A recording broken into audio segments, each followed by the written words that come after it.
we are continuing our countdown to kickoff series. We're still in that section with the bad teams. We're in that 4-13 range, like teams that ended up with that amount of victories last year. And we're now at the Vegas Raiders as we work our way up the board. We're slowly getting to the improving teams. By the end of the week, we'll be at the Colts.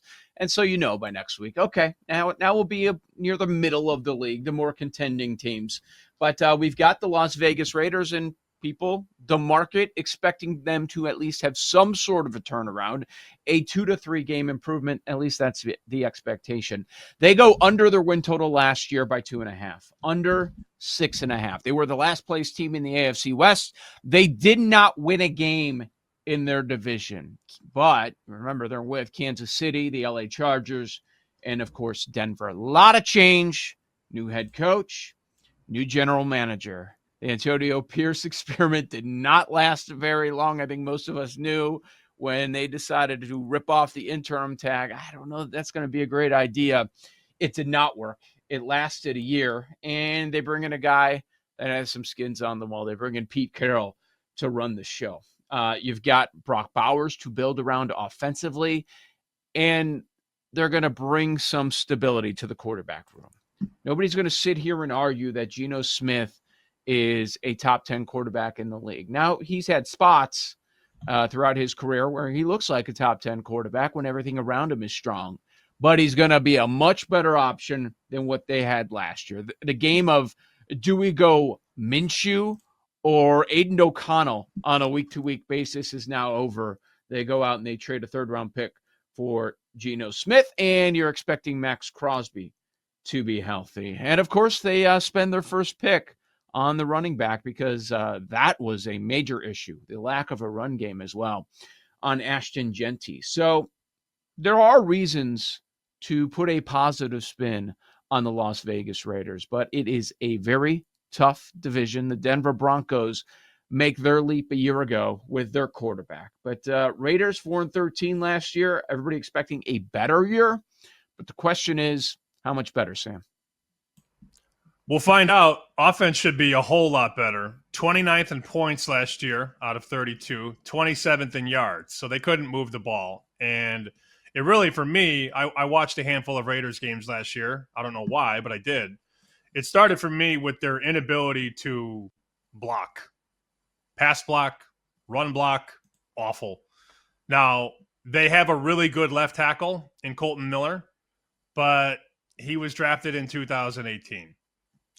He's no spring chicken anymore. Now, he can still be serviceable, of course. He could still be a potential Pro Bowler, fine. But, he's not going to give you that many more great years at left tackle because that's just not how it works for the most part. I mean, we know that as guys that have covered the league a long time. All right, so you have Miller, left tackle. What do you have everywhere else? Because while you have a new quarterback in Geno and a new running back in Ashton Jeanty, who you took in the top 10, do you get push from the line? Pete's going to try and run, of course. Carroll's always tried to run the ball first, everywhere he's been. Maybe aside from a couple years at USC when he had Matt Leinart. But even then, he had Reggie Bush and Lendell White, and they ran the ball a lot. They run with Pete Carroll. Can the line block? If the answer is yes, we could easily see them win 7 games because they were in a lot of close games last year. Win total 6.5.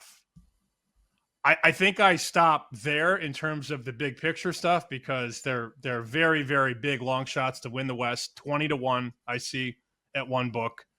To win the conference, it's 50. To win the Super Bowl, it's 120, 125. We're not having those conversations.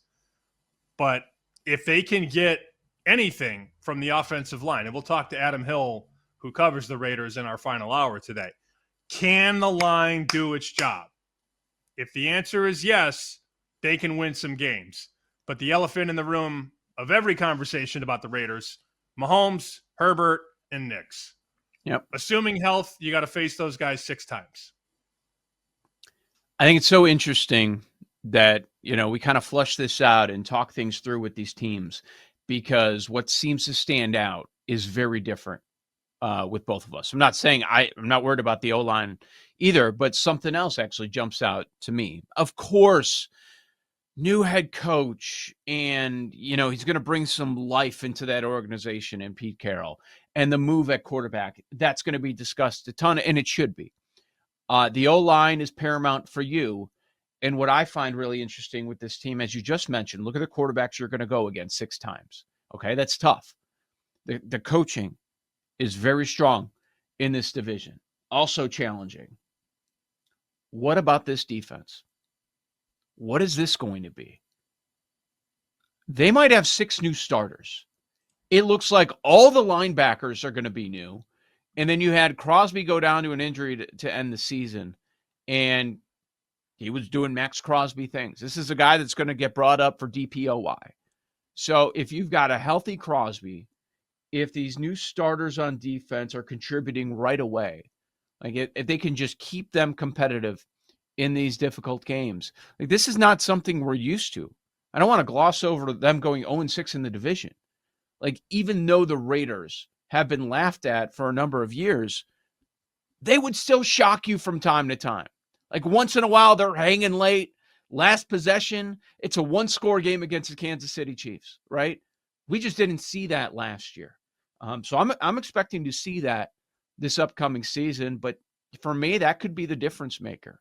Like, the majority of that defense is going to be new. Is it going to be a good new?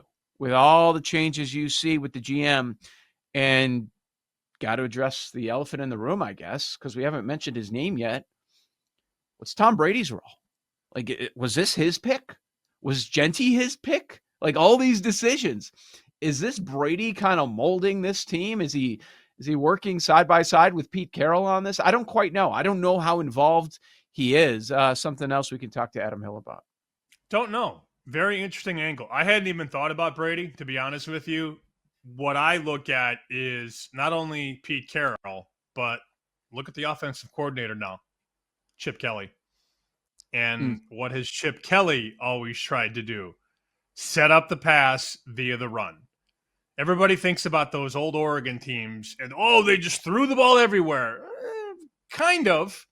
They mostly ran it down your throat. And then when your guys were just dead ass tired, they'd throw a screen pass to a guy who ran a 4.2 40, and he'd make somebody miss and go. They didn't really have this aerial attack down the field at Oregon. That was always one of my favorite misconceptions. They throw the ball really well. They throw the ball to speed and space is what they did at Oregon. And Chip last year, finally, they dialed it up in the playoff. They decided, hey, we actually have 3 NFL receivers at the college level. Let's throw the ball deep with Will Howard. I don't think they're going to do that in this division. I mean, think about how great the Broncos defense is. The Chargers are going to be just fine defensively, and Harbaugh teams are always good defensively. And then you have the Chiefs. I believe the Chiefs have the best defense of the Mahomes era. At least last year they were, and there's not a lot different heading into this year. So you're asking a new offense, a new coaching staff, a new quarterback and running back to be better than 3 very good defenses. And that's really the conversation. How can they perform against the Chiefs, the Broncos, and the Chargers? If they can win 2 of those games, they probably go over the win total or have a very good chance to. I'm looking, I just checked. Last year, Pro Football Focus, they were 26th on the offensive line. 19 sacks in the first 9 games.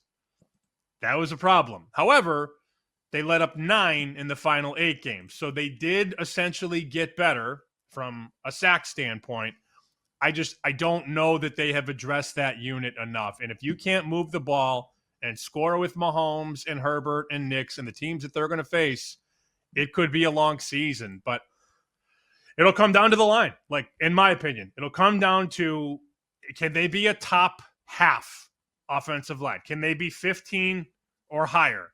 16 or higher, I guess, if you're talking NFL, because there's 32 teams. If they can be a top 16 line, they can get over this win total. But I don't have that answer. 4-13. I see most books are 7.5, juice heavily to the under. And then I see one book, so there's at least one that has it at 6.5, juice to the over. So whatever kind of decision you want to make there. Remember, the norm is the majority of NFL teams The win total is off by at least 2 wins. So that's significant. So a lot of people end up just playing some of the alts. As far as the schedule, in the middle of the pack as far as difficulty, but one rough patch that stood out to me was late in the season. Weeks 13 through 16. In 4 weeks, they've got 3 road games. Those 3 road spots are Chargers, Eagles, Texans, and in that month of action, the home game is Denver. That's probably going to decide the win total as well. That month with weeks 13 through 16, that's going to be a tough stretch. If they can eke out a win or two, like then they're probably going to go over the number, whether you're playing 6.5 or 7.5, if that's what you're looking to do. I thought the props were pretty interesting, Sam. So, like, what are you going to do with a rookie running back? We think he's going to be the bell cow, but we've got to see what ends up happening. You're talking a lot about the offensive line. They make the Jeanty prop 1,050 rushing yards, 7.5 rushing touchdowns. And Bowers, the big weapon through the air, of course, how's he going to work with Geno Smith? They put the yardage for Bowers at 1,000. So Jeanty's just a little over 1,000 for rushing, and Bowers is at 1,000 for receiving. But actually, the one that I'm interested in is Jakobi Meyers, because he was a top receiver. He had over 1,000 yards last year, and they decided to put the prop at 800 in the hook, which I find pretty interesting.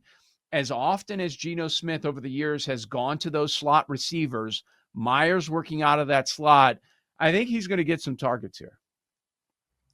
There are so many different ways we could take this. I like the point on Meyers. I think that that's a guy that doesn't have this huge prestige and a lot of reputation. Like, you're not going to see people betting that over like they bet Tyreek Hill's over or Justin Jefferson's over. It's just not going to happen. So you're probably going to get a fair shake on anything Jakobi Meyers. You're going to pay the premium on Brock Bowers. Last year, he played 17 games, 1,194 yards. He was very, very good, but he was also very, very healthy. So you need total health there for the most part on Bowers. I don't love the over there. He could get it, but I don't think I'll bet it. The one number that I wanted to volley at you quickly was the Jeanty number, which you mentioned, 7.5 touchdowns. That seems a little high for me. And the Raiders also brought in touchdown thief Raheem Mostert in the backfield. He's going to take a lot of touches inside the 10, inside the 5. That's not to say that Jeanty can't be unbelievable this year, but Mostert is one of those guys that comes in inside the 10, inside the 5, and gets into the end zone. So how many of those touchdowns where Jeanty gets from 20 to 20 helps them get inside the red zone, and then Chip Kelly brings in Mostert to get inside the end zone? That could happen this year. Very, very realistic. And that was a good point earlier by you. Chip uses multiple backs. And we expect it to be more of a bell cow situation, but Jeanty's not going to be out there all the time, especially with that's how backs are handled. As far as the touchdown market, the one that jumped out to me, and I know he got a ton of yards, and it was a storyline last year. Bowers was not getting into the end zone, but Bowers did end up with 5 touchdowns. The number's 4.5. I think that's going to bump up. Geno's going to be targeting Bowers in the red zone. Life is going to be so much better for Brock Bowers, getting away from Minshew, getting away from O'Connell, and with Geno Smith. If I'm looking at a touchdown bet, that's the prop that stands out to me. You're right. You're paying the premium on the yardage, but not so much on the touchdowns because he only had 5 last year. I would go over 4.5 for Bowers there.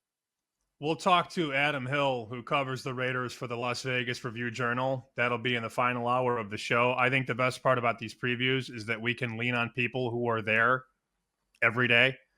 And, we follow these teams and study these teams from afar, but bringing on guests that are in the trenches and know these teams better than we do, that helps these previews. So we'll do that final hour of the show, and I've got questions to ask him about Jeanty and Mostert and Chip Kelly, and have to ask about the offensive line because I know he chronicled last year how poor it was.